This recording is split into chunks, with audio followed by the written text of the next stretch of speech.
5,000 টাকা মানে? যে অপরাধ করে ছোটতে ওনার তো দোকান সিলগালা করা উচিত। 10,000 টাকা জরিমানা করবে। আপনারা কারা?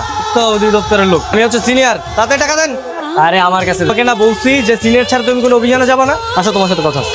তুই তো আমার হাতে কট খেয়ে গেছো। তুই কিন্তু আমাকে ভুলেও আগাছা ভাবিস। আমি কিন্তু বড় একটা সিন্ডিকেটের সদস্য। আমার সাথে যদি লাগতে আসিস তোর অনেক বড় ক্ষতি হয়ে যাবে। এরকম থ্রেট টেট দিয়ে না আমার হাতে কোনো লাভ নাই। এলাকার যত দোকানদার আছে না ভাই আমার সাপোর্টে, তোর যত কুকীর্তির প্রমাণ সব আমার হাতে আছে। তুই কি চাস আমি তোর টাকা ফেরত দিয়ে দিই? আমি তো টাকা চাই না। আমি কিন্তু বড় হইয়া তুমি বিয়া করব। ছোটবেলাতে যে তোরে চিহ্ন দিয়ে বুক করে রাখছি, বুঝছ নাই? বিয়ে তো আমারই করতে হইব।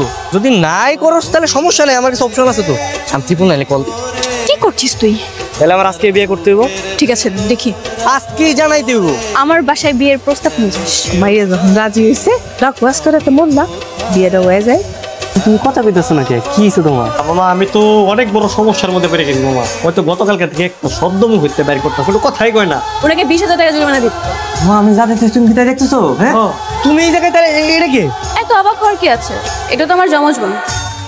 কিছুই তো বুঝতেছি না তোর কথা। আমার তো মনে আসছিল না মামা, খুশির তার একটা জমজ বোন ছিল বোবা, এটা এলো হাসি। তুই আমার আগে কবি না ওই আর কি, চোর পালাইলে বুদ্ধি পারে, তোমার এইরকমই বুদ্ধি।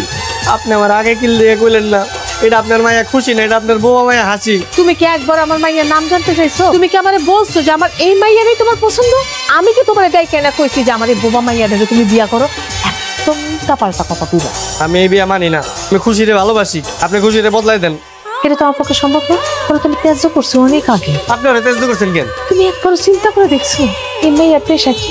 ধোকাবাজি ধান্দাবাজি কইরা মানুষের সাথে অন্যায় কাম করে। আমি এত কিছু বুঝি না, আমি তো মনে মনে খুশির বিয়ে করছি। আপনি আমার বউ এক্সচেঞ্জ করে দেন। তোর লেকচার থাম। আর তোর মতন সাইকো আমি বিয়ে করব? তুই সাইকো হলেও তোর মধ্যে ভালোবাসা আছে, আমি জানি। তুই যত যাই হোক কখনো ভালোবাসা মানুষকে কষ্ট দিবি না। আর এই জন্য আমি প্ল্যান করে আমার বোনের সাথে তোর বিয়েটা দিয়েছি। ফ্যামিলি আমাকে ত্যায্য করতে পারে, আমি তো ত্যায্য করিনি। আমার বোনকে আমি অনেক ভালোবাসি। আল্লাহ হয়তো ওর মুখে জবান দেয়নি, কিন্তু ভালোবাসার অধিকার তো দিয়েছে। তাই জন্য আমি বিয়েটা দিয়ে দিয়েছি। সো তোর মুখে আর একটা কথাও না, বিয়ে করেছিস, তুই শান্তিতে সংসার কর। আমি আসি।